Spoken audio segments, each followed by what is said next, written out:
বিশাল লম্বা ইতিহাস। ইব্রাহিম পয়গম্বরকে যখন আগুনের পাশে নিয়ে যাওয়া হয়, ওইদিকে আল্লাহ পাক রব্বুল আলামিনের অসংখ্য অগণিত ফেরেশতা আল্লাহ পাক রব্বুল আলামিনকে ডাক দিয়া বলে, ও আল্লাহ, তোমার খলিলকে আগুনের পাশে নিয়ে যাওয়া হয়েছে। আল্লাহ, তোমার খলিলকে আর কিছুক্ষণ পরে আগুনের মধ্যে ফেলে দেওয়া হবে। ও আল্লাহ, তাড়াতাড়ি কোনো ব্যবস্থা নাও। আল্লাহ পাক রব্বুল আলামিন আসমান থেকে অসংখ্য অগণিত ফেরেশতাদেরকে দুনিয়ার জমিনে পাঠাইলেন। জিব্রাইলকে ডাক দিয়া বললেন, জিব্রাইল যা, তাড়াতাড়ি আমার খলিলকে সাহায্য করার জন্য যা, তাড়াতাড়ি যা, আমার ইব্রাহিমের কাছে যা। আমার ইব্রাহিমের কাছে যাইয়া আমার ইব্রাহিমকে জিজ্ঞাসা কর, আমার ইব্রাহিম কোন ধরনের সাহায্য চায়, আমার ইব্রাহিম কোন ধরনের সহযোগিতা চায়। তাড়াতাড়ি যা, যায় আমার ইব্রাহিমকে জিজ্ঞাসা কর। জিব্রাইল আমিন অসংখ্য অগণিত ফেরেশতাদের নিয়ে হাজির হয়ে গেছে। ইব্রাহিম পয়গম্বরের পাশে এসে হাজির হয়ে গেছে। হাজির হয়ে ডাক দিয়ে বলে, ওগো ইব্রাহিম পয়গম্বর, আল্লাহ পাকের পক্ষ থেকে আপনাকে সাহায্য করার জন্য আমরা ফেরেশতারা এসেছি। ওগো ইব্রাহিম, কোন ধরনের সাহায্য চান আমাকে নির্দ্বিধায় জানাইতে পারেন। সমুদ্রের ফেরেশতা যাইয়া, সমুদ্রের দায়িত্বে থাকা ফেরেশতা যাইয়া ইব্রাহিম পয়গম্বরকে ডাক দিয়ে বলে, ইব্রাহিম শুধু একবার অর্ডার করেন, আপনার অর্ডার করতে দেরি হবে। ওই সমুদ্রের পানি আইনা নমরুদের আগুনের কুণ্ডুলি নিভাইতে এক মুহূর্ত দেরি করব না। সমুদ্রের ফেরেশতা যাই এই কথা বলে। আবার বাতাসের ফেরেশতা যাইয়া, বাতাসের দায়িত্বে থাকা ফেরেশতা যাইয়া ডাক দিয়া বলে, ইব্রাহিম শুধু অর্ডার করেন, এমন বাতাস বহন করা শুরু করব, এমন বাতাস দিতে শুরু করব, নমরুদের আগুনের কুণ্ডুলি শুদ্ধ হারায়া যাবে, কোনো অস্তিত্ব থাকবে না। আবার বৃষ্টির দায়িত্বে নিয়োজিত থাকা ফেরেশতা ডাক দিয়া বলে, ইব্রাহিম শুধু অর্ডার করেন, এমন বৃষ্টি বর্ষণ শুরু করব, নমরুদের আগুনের কোনো অস্তিত্বই থাকবে না। ইব্রাহিম পয়গম্বর জিব্রাইল আমিনকে ডাক দিয়া বলে, জিব্রাইল এতগুলো ফেরেশতা নিয়ে আমার কাছে আসলা আমাকে সাহায্য করার জন্য। ও জিব্রাইল, যেই সময় আমাকে সাহায্য করার জন্য আসলা সেই সময় আমার আল্লাহ কোথায়, ঘুমায় গেছে নাকি? জিব্রাইল আমিন তখন ডাক দিয়ে বলে, ইব্রাহিম এমন এক রবের উপরে আপনি ঈমান এনেছেন, লা তাখুযুহু সিনাতু ওয়ালা নাওম, আপনার রব কখনো ঘুমান না। ইব্রাহিম পয়গম্বরের বাবা আসর তখন ডাক দিয়া কয়, হ্যাঁ আরো বড় একজন খোদা আছে। বলে, কে সে, কোন খোদা? বলে, সবার বড় খোদা যিনি, তিনি হলেন ওই যে সিংহাসনে বসা, তার নাম হলো নমরুদ। জোরে বলেন নাউজুবিল্লাহ। ইব্রাহিম পয়গম্বর বাবাকে সাথে সাথে ডাক দিয়া বলে, বাবা নমরুদকে যদি আপনি বড় খোদা হিসাবে দেখান, আমি তো নমরুদ রে আরো আগে মানতে পারলাম না, আরো আগে আমি নমরুদকে মানতে চাই না। বলে, কেন তুমি নমরুদ রে মানতে পারো না কেন, নমরুদ রে কেন মানতে পারলা না? ইব্রাহিম পয়গম্বর ডাক দিয়ে বলে, বাবা রে, আমি ইব্রাহিম যখন আসমানের দিকে তাকাই দেখি আসমান বড় সুন্দর, যখন জমিনের দিকে তাকাই দেখি জমিন বড় সুন্দর, যখন আমি পাহাড়ের দিকে তাকাই ও বাবা দেখি পাহাড় বড় সুন্দর, সমুদ্রের দিকে তাকাই সমুদ্র বড় সুন্দর, ফুল বাগানের দিকে তাকাই ও বাবা দেখি ফুল বাগান বড় সুন্দর। কিন্তু বাবা আমি ইব্রাহিম যখন নমরুদের চেহারার দিকে তাকাই দেখি ওই চেহারা সুন্দর না, ওই চেহারা দেখতে আফ্রিকান মানুষের মতো মনে হয়। মুহাদ্দিসগণ বলেন নমরুদের চেহারা ছিল ওই আফ্রিকান নিগ্রোদের মতো, বডি ছিল কালো, কুচকুচে কালো, ঠোঁট ছিল এরকম মোটা, চেহারাটা সুন্দর ছিল না। এটা যখন বলছে এক কথায় দুই কথা হইতে হইতে নমরুদের কান পর্যন্ত পৌঁছায় গেছে। তার রাজ্যের মধ্যে ইব্রাহিম নামক একজন আছে, সে নাকি তার রব মানে না। নমরুদ ডাইকা পাঠাইছে, ইব্রাহিম তুমি নাকি আমাকে রব মানো না? ইব্রাহিম পয়গম্বর বলেন, হ্যাঁ আমি তো আপনাকে রব মানি না। সরাসরি উত্তর। ইমানদার বান্দার অন্তরে ভয় থাকে কার বলেন? নমরুদের ভয় থাকে? বলেন নমরুদের ভয় থাকে? ভয় থাকে কার? অন্তরে ভয় থাকে কার? সাথে সাথে ডাক দিয়া কয়, তোমারে আমি রব হিসেবে মানতে পারি না। নমরুদ বলে, কেন? রব যদি মানতে হয় তাহলে দেখি তোমার রুবুবিয়তের ক্ষমতা দিয়া আগে নিজের চেহারাটা সুন্দর করে দেখাও। সম্ভব নি বলেন? কয় হুজুর সম্ভব তো মেকআপ মাইরা মেকআপ দিয়া? হ্যাঁ সম্ভব না, কি কথা কয় না, সম্ভব নেই মেকআপ দিয়া আল্লাহর দেওয়ার চেহারা পরিবর্তন করা সম্ভব? মেকআপ দিয়া সম্ভব সাময়িক সময়ের জন্য। ওই যে ঘটক কি বলে এই জায়গায় বিয়ের যে ঘটকালি করে, ঘটক বলে নি হুজুর, ঘটক সাহেবা ঈশা ছবি দেখাইছে, মেকআপওয়ালা ছবি, উদাহরণ দিতেছি বোঝানোর জন্য। ছবি দেখাইছে, আপনি ছবি টবি দেখে বললেন যে এত সুন্দর চেহারা, তার বাড়ি আছে না, গাড়ি আছে না, হাত আছে না, পাও আছে, কিচ্ছু দেখার দরকার নাই, বিয়ে করায় দেন। ঘটক কয় পাইছি, মুরগি একটা পাইছি। হ্যাঁ, ঘটক কয় সুযোগ মতো পাইছি। ঘটক কয় 30,000 দেওয়া লাগবে, কোনো অসুবিধা নেই, 40,000 নিয়ে যান, এই সুন্দর মেয়েটারে আমি চাই। বিয়ে সাথে ঠিকঠাক মতো করায় দিছে, করায় দিয়ে ঘটক অফিস সাইরা আগের থেকেই পলাইছে। পরের দিন ওই লোক বাসর রাত্রের পরের দিন ওইটা ঘটকরে খুঁজে, কিরে গেল কই, যায় দিয়ে অফিসে তালা মারা, কাবাটা দেখাইলি কি আর দিলি কি? কথা বোঝাইতে পারছি। উদাহরণ দিলাম এই কারণে যে আল্লাহর দেওয়া চেহারাকে মেকআপ দিয়া ঢাকা সম্ভব? পর্দার অন্তরালের মা যারা আছেন, বোন যারা আছেন, শোনেন, আল্লাহর দেওয়া চেহারাকে মেকআপ দিয়ে ঢাকা সম্ভব কতক্ষণ জানেন? বাসর রাতের আগ পর্যন্ত সম্ভব। আজকে যারা চেহারা দেখাইয়া যুবকদেরকে পাগল করতেছেন, পর্দার অন্তরালের মা বোন, যুবকদেরকে আজকে যারা পাগল করে ফেলতেছেন চেহারা দেখাইয়া, মেকআপ দিয়া চেহারা দেখাইয়া, বিশ্বাস করেন যুবক যদি কোনোভাবে টের পাওয়া যায় আপনার আসল চেহারা ওইটা না, কালকের থেকে আপনার পিছনে ওর ছায়াও আপনি দেখবেন না। কথা বোঝাইতে পারছি?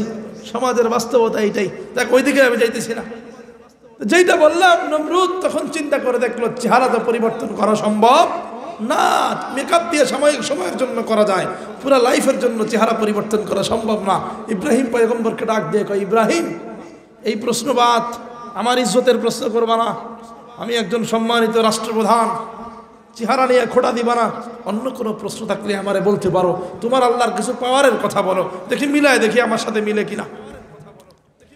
ইব্রাহিম পয়গম্বর সাথে সাথে নমরুদকে ডাক দিয়ে বলে, নমরুদ আমার আল্লাহর একটা পাওয়ার আছে, আমার আল্লাহর পাওয়ার হলো রব্বি আল্লাযী ইউহয়ী ওয়া ইউমীত, আমার আল্লাহ জীবন দান করে, আমার আল্লাহ মৃত্যু দান করে, আমার আল্লাহ জীবন দেনেওয়ালা, আমার আল্লাহ মৃত্যু দেনেওয়ালা। নমরুদ ডাক দিয়ে কয়, ইব্রাহিম এটা কোনো পাওয়ার হইল নি? এই পাওয়ার তো আমার মধ্যেও আছে। বলেন নাউযুবিল্লাহ।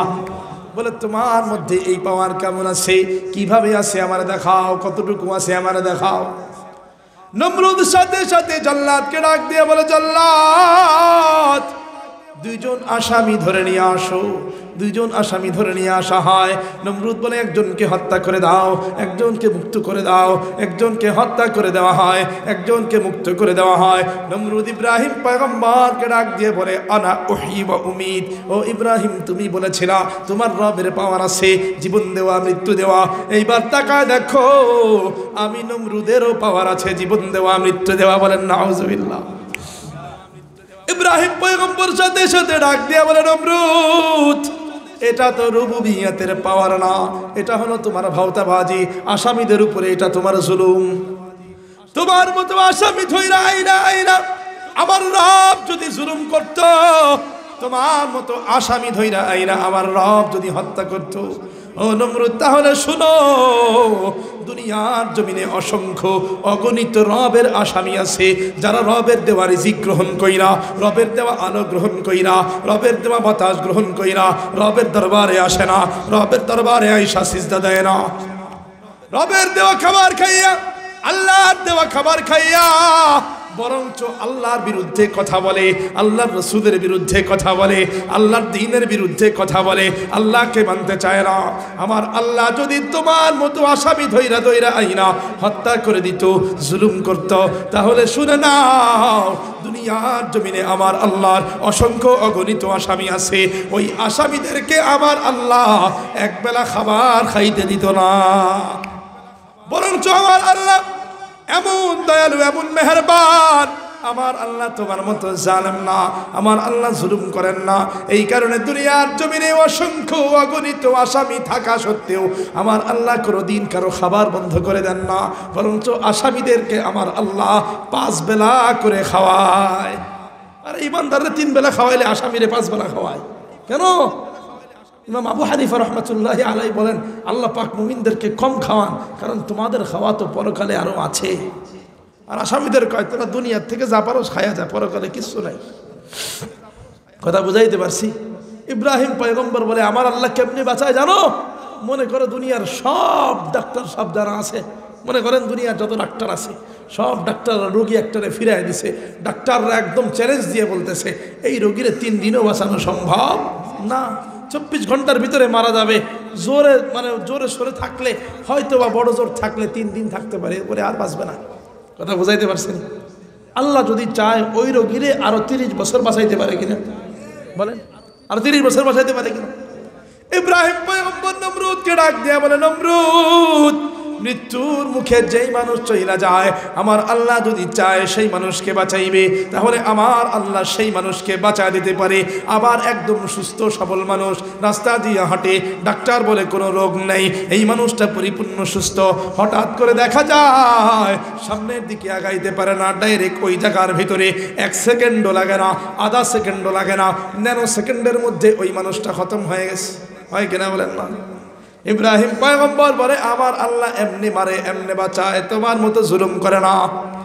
নমরুদ ডাক দিয়ে বলে, ইব্রাহিম তাহলে তোমার এই প্রশ্ন থাকলো না, এই প্রশ্ন বাদ, এইবার তৃতীয় কোনো কিছু থাকলে সেইটা বলো। ইব্রাহিম পয়গম্বর বলে, হ্যাঁ আমার আল্লাহর আরো একটা পাওয়ার আছে। فإن الله يأتي بالشمس من المشرق فأتي بها من المغرب। ও নমরুদ, আমার আল্লাহর আরো একটা পাওয়ার আছে। আমার আল্লাহর পাওয়ার হলো আমার আল্লাহ প্রত্যেক দিন পূর্ব দিক থেকে সূর্য উঠাইয়া পশ্চিম দিকে ডুবাইয়া দেয়। উঠান কোন দিক থেকে বলেন না? পূর্ব দিক থেকে আমার আল্লাহ সূর্য উঠায়। ও নমরুদ, তুমি যদি রবের দাবি করেই থাকো, তুমি যদি দাবি করো তোমার কাছে রবের মতো পাওয়ার আছে, তাহলে দেখি আমার রবের বিরুদ্ধে যাইয়া আগামীকাল সকালে তুমি পশ্চিম দিক থেকে সূর্য উঠায়া দেখা। সম্ভব নি বলেন? পশ্চিম দিক থেকে সম্ভব? কেন? ক্ষমতা তো আছে। ক্ষমতা দিয়া কি আল্লাহর সৃষ্টি পরিবর্তন করা সম্ভব? আল্লাহর সূর্য যেদিক দিয়ে উঠে, আল্লাহর সৃষ্টি সূর্য যেদিক দিয়ে উঠে দিক পরিবর্তন করা সম্ভব? নমরুদ তো টেনশনে পড়ে গেছে, হায় হায় ইব্রাহিম এটা বললো কি? এই কথা যদি আশপাশের লোকজনকে জানায় দেয়, চেয়ার তো বেশি দিন থাকবে না, ক্ষমতা তো বেশি দিন থাকবে না। ইব্রাহিমরে তাড়াতাড়ি এলাকা ছাড়া করতে হবে, দেশ ছাড়া করতে হবে, এই দেশের মধ্যে রাখা যাবে না, রাখলেই সমস্যা আছে। ইব্রাহিম থাকলে আমি থাকতে পারবো না। কথা বুঝাইতে পারছি? কথা বুঝতেছেন? বুঝতেছেন তো? কেন বলতেছি সামনে বুঝবেন এই কথাগুলো কেন বলতেছি। যতটুকু না বললেই না ততটুকু বলতেছি, পুরো কাহিনী বলতেছি না। ইব্রাহিম আলাইহিস সালামের কাহিনী বড় লম্বা কাহিনী, কথা বুঝাইতে পারছি? এখন ইব্রাহিম পয়গম্বরকে নিয়ে নমরুদ টেনশনে পড়ে গেছে। এই ইব্রাহিমরে দেশ ছাড়া করা দরকার অচিরেই, নাইলে আমার গদি থাকবে না, আমার ক্ষমতা থাকবে না। নমরুদ বৈশা বৈশা ভাবে ইব্রাহিমরে কেমনে দেশ ছাড়া করা যায়। এমন সময় হঠাৎ করে এক লোকের আগমন হয়েছে, মাথার মধ্যে বড় পাগড়ি, বড় জুব্বা পরা। যদিও মাথার মধ্যে পাগড়ি আছে, জুব্বা আছে, মুফাসসিরিনে কেরাম বলে এটা আসলে ইবলিস। কে বলেন? ইবলিস, মিস্টার ইবলিস আর কি। মাথার মধ্যে সুন্দর করে পাগড়ি জুব্বা লাগাইয়া সুন্দর করে আসছে নমরুদের সামনে। আসার পরে ডাক দিয়ে বলে, নমরুদ টেনশনে পড়ে গেছো, নমরুদ এখান থেকে যাও, আমি বড় টেনশনে আছি, পরে আইসো। আরে আমার দিকে একটু তাকাও না। তাকানোর পরে দেখো, বলে বাবা তুই বিশাল বড় বুজুর্গ, মাথার মধ্যে এত বড় লম্বা পাগড়ি, গায়ের মধ্যে এত লম্বা জুব্বা, এত বড় বুজুর্গ কোত্থেকে আসলো? নমরুদ বলে, তুমি কে ভাই? বলে, আমি তোমার একজন শুভাকাঙ্ক্ষী। কাজ কি? কয় তোমারে বুদ্ধি দেওয়ার জন্য আসছি। মানে কি? আরে ভাই আমি একজন বুজুর্গ মানুষ, তুমি টেনশনে আসো বুঝতে পারছি, আমি জানি তুমি কিসের টেনশনে আসো, তোমার মনের কথা আমি বলতে পারি, আমি বুজুর্গ মানুষ তো। বলে, মনের কথা কি বলো তো? তুমি তো ইব্রাহিমরে নিয়ে টেনশনে আসো, ইব্রাহিমরে কেমনে সরাইবা? নমরুদকে, আসলেই তো, তুমি জানলা কেমনে? হ ভাই তুমি আসলেই বুজুর্গ, মনের কথা জানলেই তো বুজুর্গ হয়ে যায় নাকি বলেন? মনের কথা জানলে কি বুজুর্গ হয়ে যায়? হ্যাঁ, শয়তানও মাঝে মাঝে কিন্তু কি জানে, মনের কথা জানে, সাবধান। এই কথা বলার সাথে সাথে নমরুদ কয়, ভাই তাহলে তুমি কি জন্য আসছো বলো? তোমার পরামর্শ দেওয়ার জন্য আসলাম। কোন পরামর্শ? কয় ইব্রাহিম রে আর এক এলাকায় পাঠাইয়া আর এক দেশে পাঠাইয়া লাভ নাই, ওই দেশে যাইয়াও তোমার নামে বদনাম করবে। তাহলে করবো কি? ইব্রাহিমের জন্য করণীয় কি? করণীয় হলো আগুন জ্বালাও, আগুন জ্বালাও, আগুন দিয়া ইব্রাহিমকে পোড়াইয়া ধূলিসাৎ করে দাও। ইব্রাহিমের কোনো অস্তিত্ব যেন না থাকে। আর একটা কাজ করতে পারে, কয় কি, কয় আগুন জ্বালানোর সময় সব মানুষকে দাওয়াত দিবা, তোমার সব রাজ্যের মানুষকে দাওয়াত দিবা, দাওয়াত দেওয়ার পরে সবার সামনে ইব্রাহিমকে ফালাইবা, মাইক দিয়া সুন্দর করে ঘোষণা করে দিবা যে ইব্রাহিমকে আগুনে এই কারণে ফালাইতেছি, ইব্রাহিম আমাকে রব মানে নাই, রব না মানার কারণে ইব্রাহিমকে আগুনের মধ্যে ফালাইতেছি, এটা ঘোষণা করে দিবা। তাহলে দুইটা লাভ হবে। কি লাভ? এক লাভ হলো এলাকার মানুষজন যখন জানবে তোমাকে রব না মানার শাস্তি হলো আগুনে জ্বালায় দেওয়া, সবাই তোমার ভয়ে ভয়ে রব মানবে। আর ইব্রাহিমের মতো, ইব্রাহিমের যে ঝামেলা তোমার কাছে মনে হইতেছিল, সেই ঝামেলাও চিরতরে দূর হবে। বলেন নাউজুবিল্লাহ। বিশাল লম্বা ইতিহাস।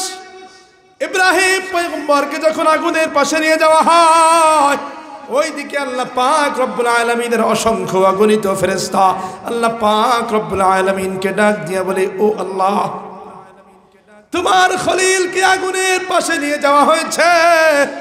আল্লাহ, তোমার খলিলকে আর কিছুক্ষণ পরে আগুনের মধ্যে ফেলে দেওয়া হবে। ও আল্লাহ, তাড়াতাড়ি কোনো ব্যবস্থা নাও। আল্লাহ পাক রব্বুল আলামিন আসমান থেকে অসংখ্য অগণিত ফেরেশতাদেরকে দুনিয়ার জমিনে পাঠাইলেন।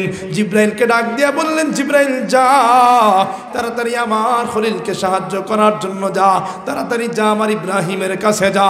আমার ইব্রাহিমের কাছে যাইয়া আমার ইব্রাহিমকে জিজ্ঞাসা কর, আমার ইব্রাহিম কোন ধরনের সাহায্য চায়, আমার ইব্রাহিম কোন ধরনের সহযোগিতা চায়। তাড়াতাড়ি যা, যায় আমার ইব্রাহিমকে জিজ্ঞাসা কর। জিব্রাইল আমিন অসংখ্য অগণিত ফেরেশতাদের নিয়ে হাজির হয়ে গেছে। ইব্রাহিম পয়গম্বরের পাশে এসে হাজির হয়ে গেছে। হাজির হয়ে ডাক দিয়ে বলে, ওগো ইব্রাহিম পয়গম্বর, আল্লাহ পাকের পক্ষ থেকে আপনাকে সাহায্য করার জন্য আমরা ফেরেশতারা এসেছি। ওগো ইব্রাহিম, কোন ধরনের সাহায্য চান আমাকে নির্দ্বিধায় জানাইতে পারেন।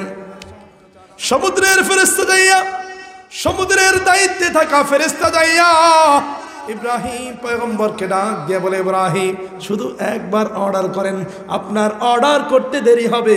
ওই সমুদ্রের পানি আইনা নমরুদের আগুনের কুণ্ডুলি নিভাইতে এক মুহূর্ত দেরি করব না। সমুদ্রের ফেরেশতা যাই এই কথা বলে। আবার বাতাসের ফেরেশতা যাইয়া, বাতাসের দায়িত্বে থাকা ফেরেশতা যাইয়া ডাক দিয়া বলে, ইব্রাহিম শুধু অর্ডার করেন, এমন বাতাস বহন করা শুরু করব, এমন বাতাস দিতে শুরু করব, নমরুদের আগুনের কুণ্ডুলি শুদ্ধ হারায়া যাবে, কোনো অস্তিত্ব থাকবে না। আবার বৃষ্টির দায়িত্বে নিয়োজিত থাকা ফেরেশতা ডাক দিয়া বলে, ইব্রাহিম শুধু অর্ডার করেন, এমন বৃষ্টি বর্ষণ শুরু করব, নমরুদের আগুনের কোনো অস্তিত্বই থাকবে না। ইব্রাহিম পয়গম্বর জিব্রাইল আমিনকে ডাক দিয়া বলে, জিব্রাইল এতগুলো ফেরেশতা নিয়ে আমার কাছে আসলা আমাকে সাহায্য করার জন্য। ও জিব্রাইল, যেই সময় আমাকে সাহায্য করার জন্য আসলা সেই সময় আমার আল্লাহ কোথায়, ঘুমায় গেছে নাকি? জিব্রাইল আমিন তখন ডাক দিয়ে বলে, ইব্রাহিম এমন এক রবের উপরে আপনি ঈমান এনেছেন, লা তাখুযুহু সিনাতু ওয়ালা নাওম, আপনার রব কখনো ঘুমান না, আপনার রবের কখনো ঘুমের চিমটি হয় না। ও ইব্রাহিম, আপনার রব কোনোদিনও ঘুমায় যান না, কোনোদিনও তার ঘুমের চিমটি হয় না, বরঞ্চ রব সদা সর্বদা বান্দার দিকে কুদরতি নজর দিয়ে তাকায় থাকে। কোন বান্দা না জানি কখন রবের দরবারে আসে, কোন বান্দা না জানি রবের দরবারে আইসা কখন ডাক দেয়। রব বলে, বান্দা তোর ডাকের অপেক্ষায় আমি আল্লাহ কখনো ঘুমাই না, কখনো ঘুমের চিমটিও আসে না, আমি আল্লাহ তোর ডাকের অপেক্ষায় বসে থাকি, না জানি ওই বান্দা কখন আমারে ডাক দেয়। আল্লাহ বলে, বান্দারে তোর ডাক দিতে দেরি হয়, আমি রবের জবাব দিতে দেরি হয় না। अल्लाह अल्लाह का मज़ा मुर्शिद की मैखाना में है, दोनों आलम के हकीकत एक पैमाना में है, शम्अ में हिम्मत का हाजू एक परवाना में है, लुत्फ़ जीने में नहीं जल जल के मर जाने में है, लुत्फ़ जीने में नहीं जल जल के मर जाने में है। जोरे बोलें अल्लाहु अकबर, আরেকটু জোরে বলেন আল্লাহু আকবার। ইব্রাহিম পয়গম্বর জিব্রাইলকে ডাক দিয়ে বলে, জিব্রাইল আমার আল্লাহ যদি না ঘুমান তাহলে আমি ইব্রাহিম আগুনের কোন পাশে আছি আমার আল্লাহ তো অবশ্যই দেখতেছেন। জিবরাইল আমিন ডাক দিয়া বলে হ্যাঁ আপনি আগুনের কোন পাশে আছেন, আপনার আল্লাহ অবশ্যই আপনার দিকে তাকায় আছে। ইব্রাহিম পয়গম্বর ডাক দিয়ে বলে জিবরাইল আমার আল্লাহ যদি আমাকে দেখেই থাকে তাহলে আমার কথা হলো, আমার আল্লাহ যদি চায় আমি ইব্রাহিমকে আগুন দিয়া জ্বালায় প্রায় ছারখার করে দেবে। ও জিবরাইল শুনে নাও, আমার আল্লাহর জন্য আমার আল্লাহর চাওয়া অনুযায়ী আমার আল্লাহ যদি চায় আমাকে পোড়ায় ফেলবে, আমার আল্লাহর ওই চাওয়া অনুযায়ী আমি ইব্রাহিম একবার দুইবার না 1000 বার আগুনে ঝাঁপ দিতে রাজি আছি। আর আমার আল্লাহ যদি চায় আমি ইব্রাহিমকে আগুন দিয়া জ্বালাইবে না, আমার আল্লাহ যদি চায় আমি ইব্রাহিমকে আগুন দিয়া পোড়াইবে না। ও জিবরাইল তাহলে শুনে নাও, দুনিয়ার কোনো ক্ষমতাসীন ব্যক্তির সাহায্যের কোনো প্রয়োজন আমার নাই, আসমানের কোনো ক্ষমতাসীন ফেরেশতার সাহায্যের প্রয়োজন আমার নয়, বরঞ্চ হাসবি আল্লাহ ওয়া নি'মাল ওয়াকিল, আমার আল্লাহ আমি ইব্রাহিমের জন্য যথেষ্ট। ইয়াকি মিসলে খলিলাত নশিনি ইয়াকিন আল্লাহ হুমস্তিহি খুদ গুজিনি, ইয়াকিন আল্লাহ হুমস্তিহি খুদ গুজিনি। আল্লাহ পাক রব্বুল আলামিন ইব্রাহিম পয়গম্বরের দিলের বিশ্বাস যখন দেখলেন, ওই যে আল্লাহ পাক বলেছিলেন ঈমানদার বান্দা 3 নম্বর গুণের কথা বলেছিলেন, 3 নম্বর চিহ্নের কথা বলেছিলেন, ওয়া আলা রাব্বিহিম ইয়াতাওয়াক্কালুন। ঈমানদার বান্দা সুখে দুঃখে মুসিবতে পড়লে একমাত্র কার উপরে ভরসা করে? জোরে বলেন না কার উপরে? এখানে দেখেন ইব্রাহিম পয়গম্বর 100% ঈমানদার। ইব্রাহিম পয়গম্বর যখন আগুনের পাশে, দুনিয়ার কোনো মানুষের উপরে ভরসা করে নাই, আসমান থেকে আল্লাহ পাক ফেরেশতা পাঠাইছে, আসমানের কোনো ফেরেশতার উপরে ভরসা করে নাই, বরঞ্চ ভরসাটা ছিল কার উপরে?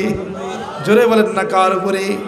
আল্লাহ পাক বলেন বান্দারে তুই যদি ইব্রাহিমের মতো আমার উপরে ভরসা স্থাপন করতে পারো, আমার উপরে ভরসা করতে পারো, 100% ভরসা যদি আমি আল্লাহর উপরে, 100% ভরসা যদি আমি আল্লাহর জন্য হয়ে যায়, তাহলে ওই ইব্রাহিমকে মহাকুদরত দিয়ে আমি যেইভাবে বাঁচাইছি, ও বান্দা দুনিয়াতেও আমি তোমাকে মহাকুদরত দিয়ে বাঁচায় দেব।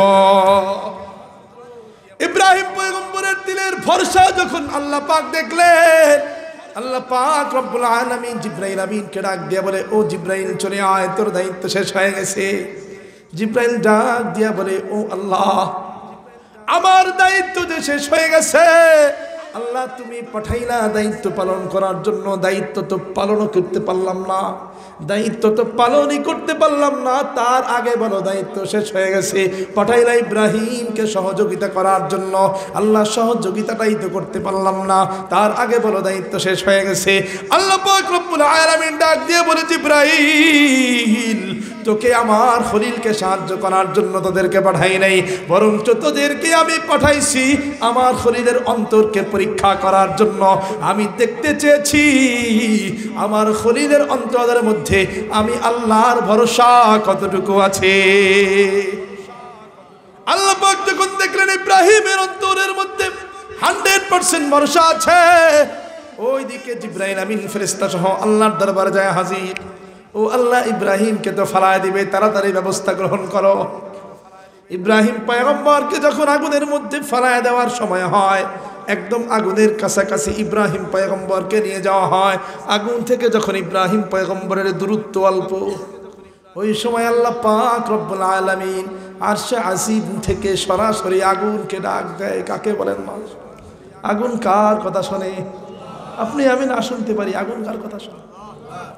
আল্লাহ পাক রব্বুল আলামিন সরাসরি আরশে আজিম থেকে আগুনকে ডাক দিলেন, ইয়া নার, হে আগুন সাবধান হয়ে যাও, সাবধান হয়ে যাও, তোমার মধ্যে অচিরেই আমার খলিল আসবে, একটু পরেও তোমার মধ্যে আমার খলিল আইসা বসবে। হে আগুন সাবধান, ইয়া নারকুনি বারদা, হে আগুন আমার খলিলের জন্য ঠান্ডা হও, আমার খরিদের জন্য শীতল হয়ে যাও।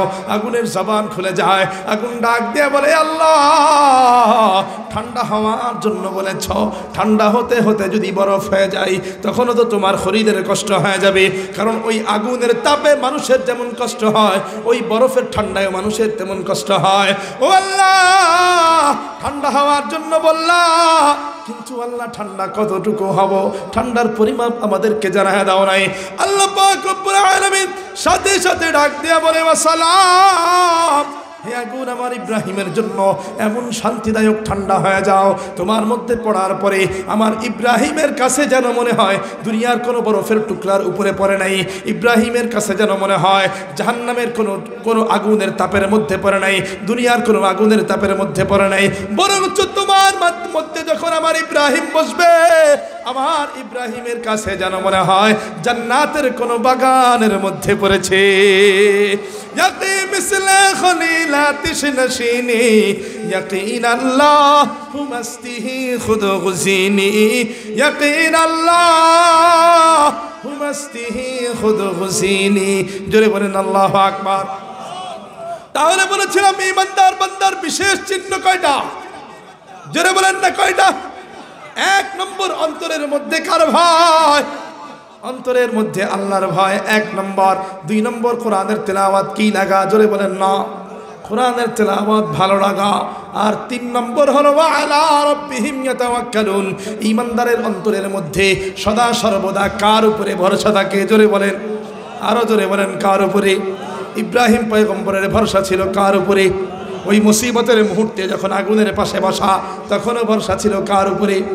আল্লাহ পাক রব্বুল আলামিন এই জন্যই জানাইতে চান, ও দুনিয়াবাসী যদি আমার উপরে 100% ভরসা রাখতে পারো তাহলে দুনিয়াতে তোমার লাভ হলো। যত বড় মুসিবতেই পড়ো না কেন, যত বড় মুসিবতেই পড়ো না কেন, যত বড় মুসিবত তোমার হোক না কেন, ও বান্দারে ইব্রাহিমের মতো আমার উপরে ভরসা করো।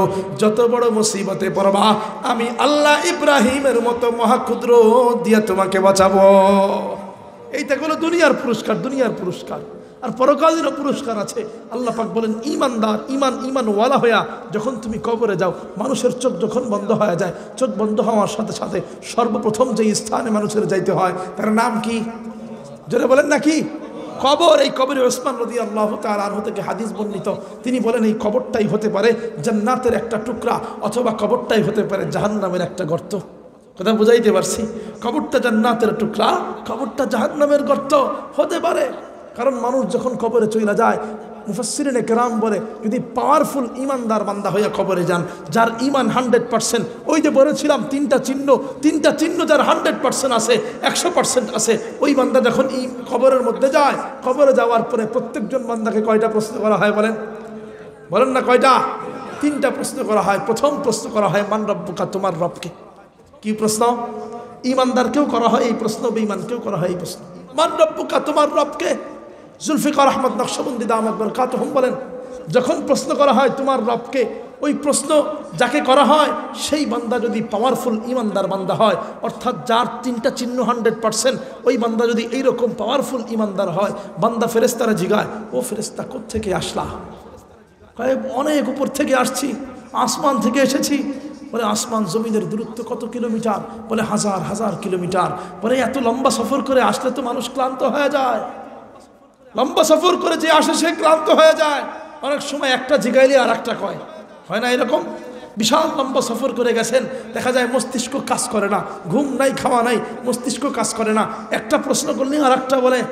ফেরেশতার ওই পাওয়ারফুল ঈমানদার বান্দা কয়, ও ফেরেশতা এত লম্বা সফর করে আসলা, দেখি তোমার মস্তিষ্ক ঠিক আছে কিনা, বলো দেখি তোমাদের রবের নাম কি? তোমাদের রবের নাম মনে আছে নাকি ভুলে গেছো দেখি?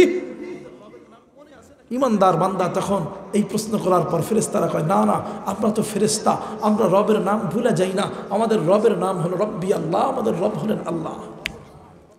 ঈমানদার বান্দা এই জবাব শোনার সাথে সাথে ফেরেশতাদেরকে ডাক দিয়া বলে, ফেরেশতারা রে, এত লম্বা সফর করে আসার পরেও তোমার রবের নাম ভুলে যাও নাই?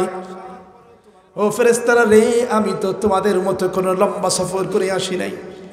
আমার সফর ছিল জমিনের উপর থেকে জমিনের নিচে আসা। এত লম্বা সফর করে এসেও যখন আমার রবের নাম তোমরা ভুলে যাও নাই, তাহলে কেমন করে চিন্তা করলা জমিনের উপর থেকে জমিনের নিচে আইসাই আমি আমার রবের নাম ভুলে যাব?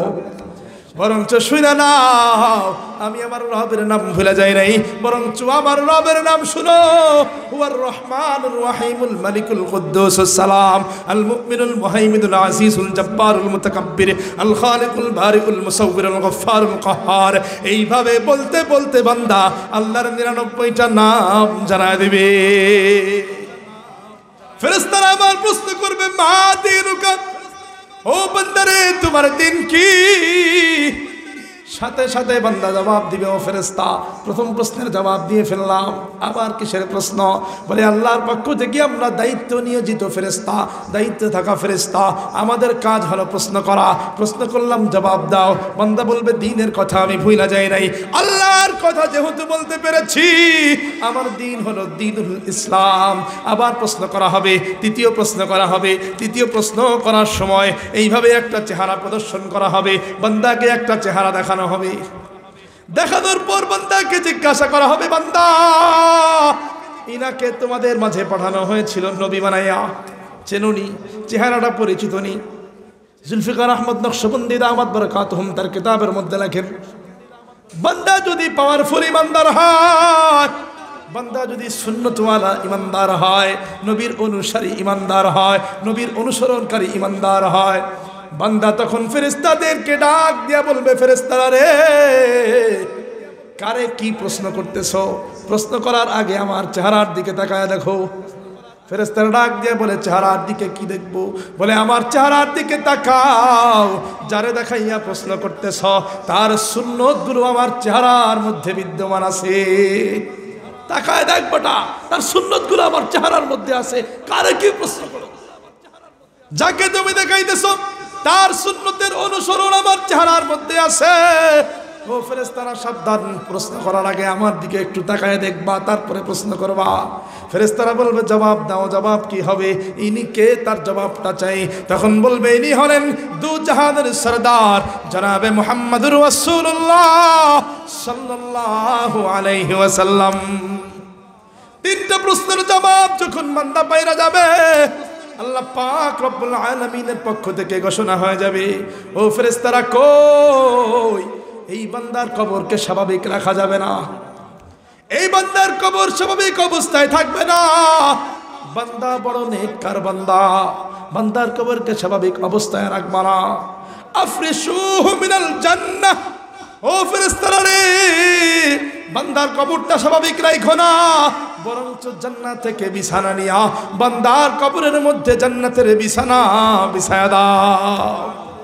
আবার আল্লাহর পক্ষ থেকে ঘোষণা হয়ে যাবে, ওয়ালবিসুহু মিনাল জান্নাহ, বান্দার শরীরটা স্বাভাবিক রাখা যাবে না, বান্দার শরীরটা স্বাভাবিক থাকবে না, বরঞ্চ যাও যাও জান্নাত থেকে পোশাক নিয়ে যাও, জান্নাত থেকে পোশাক নিয়া বান্দার শরীরের মধ্যে জান্নাতের পোশাক পরায়া দাও।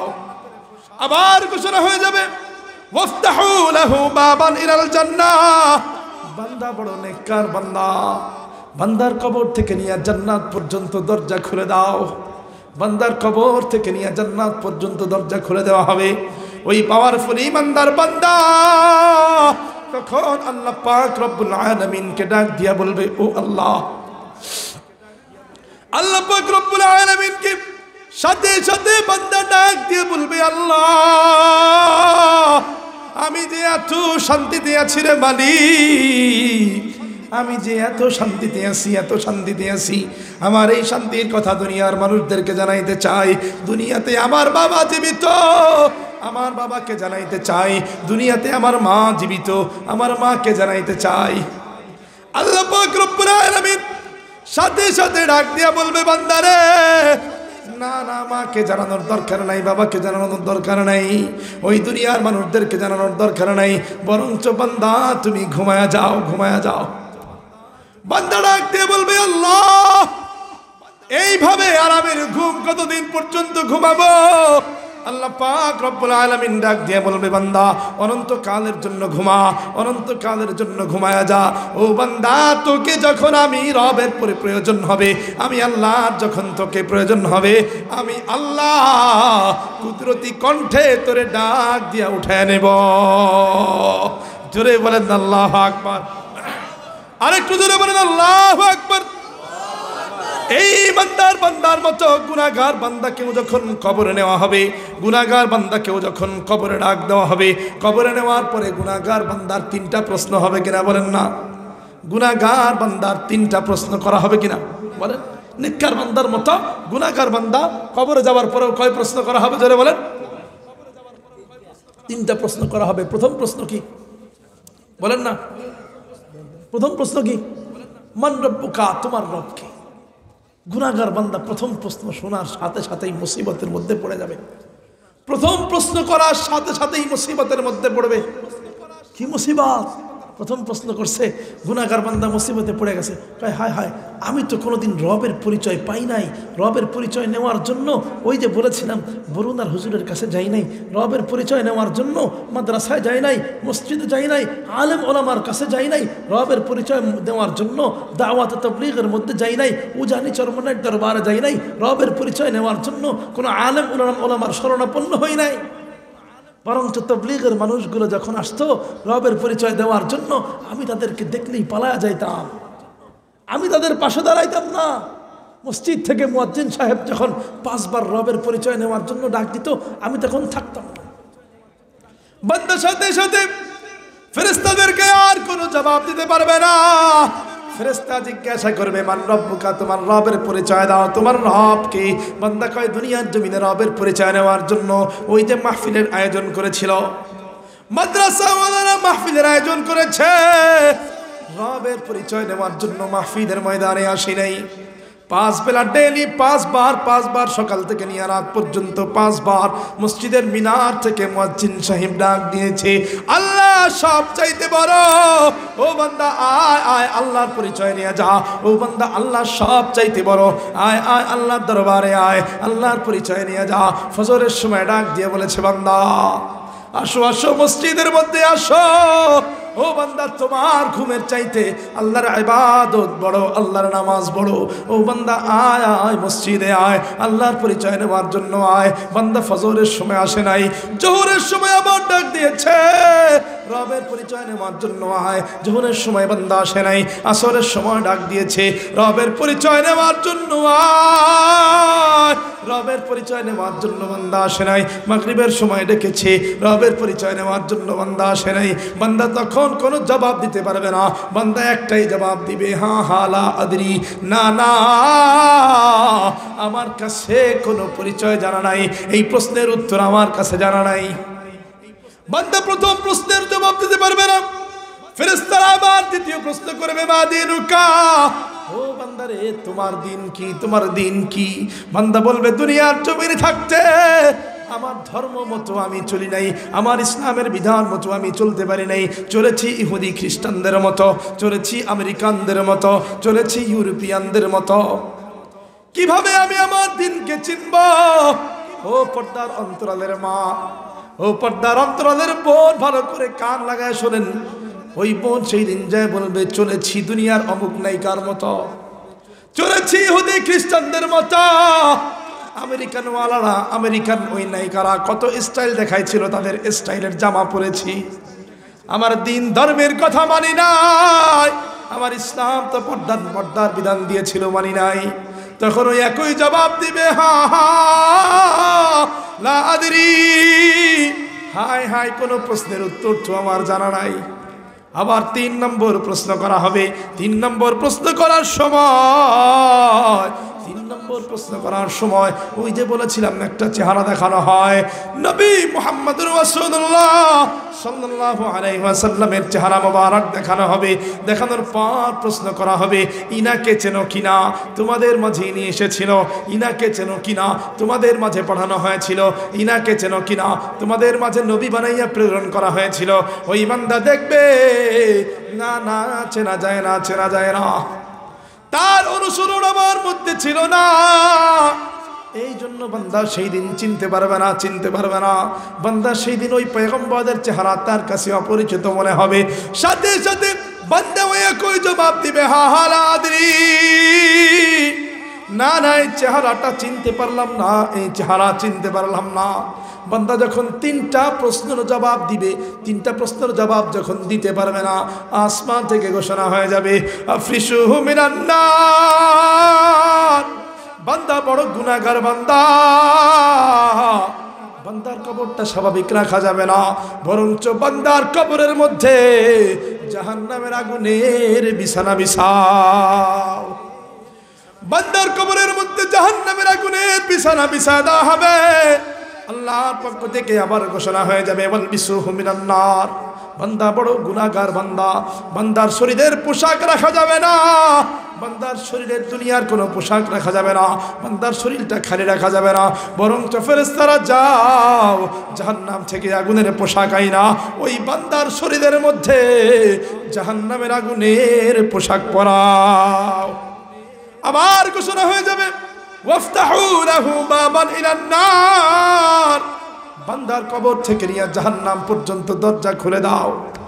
বান্দার কবর থেকে নিয়ে যখন জাহান্নাম পর্যন্ত দরজা খুলে দেওয়া হবে, জাহান্নাম থেকে যখন গরম হাওয়া আসতে থাকবে, গরম বাতাস আসতে থাকবে, বান্দা ডাক দিয়ে আল্লাহকে বলবে, আল্লাহ, আল্লাহ সহ্য করা যায় না, আল্লাহ জাহান্নামের গরম বাতাস সহ্য করতে পারতেছি না রে মালিক।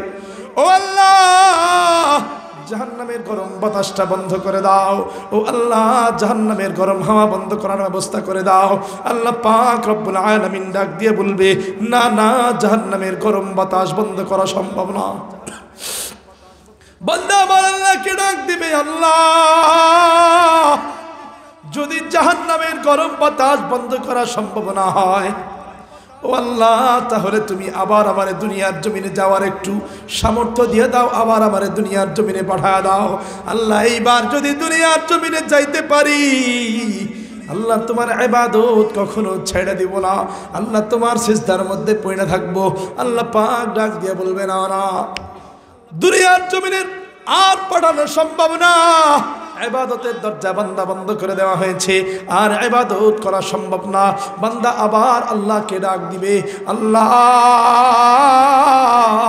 যদি ইবাদত করা সম্ভব না হয়, আল্লাহ, তাহলে তুমি আমারে শেষবারের মতো খাঁটি দিনে একটু তওবা করার সুযোগ দিয়ে দাও। আল্লাহ পাক ডাক দিয়ে বলবে, না রে বান্দা, না, তওবার দরজা বন্ধ করে দেওয়া হয়েছে বান্দা, তওবা করার আর কোনো সুযোগ নাই বান্দা।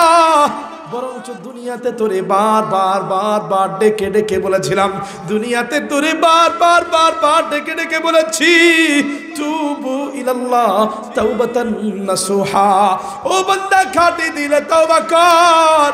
কিন্তু বান্দা, দুনিয়াতে তুমি খাঁটি দিলে তওবা করার জন্য আসো নাই। ওই যে যখন তাহাজ্জুদের সময় হয়েছে বান্দা, সেই তাহাজ্জুদের সময় আমি রব তোরে ডাকার জন্য তোর নিকটতম আসমানে আসছি, তোর নিকটতম আসমানে আইসা ও বান্দা তোকে ডেকেছি, মাইয়াস্তাগফিরনি,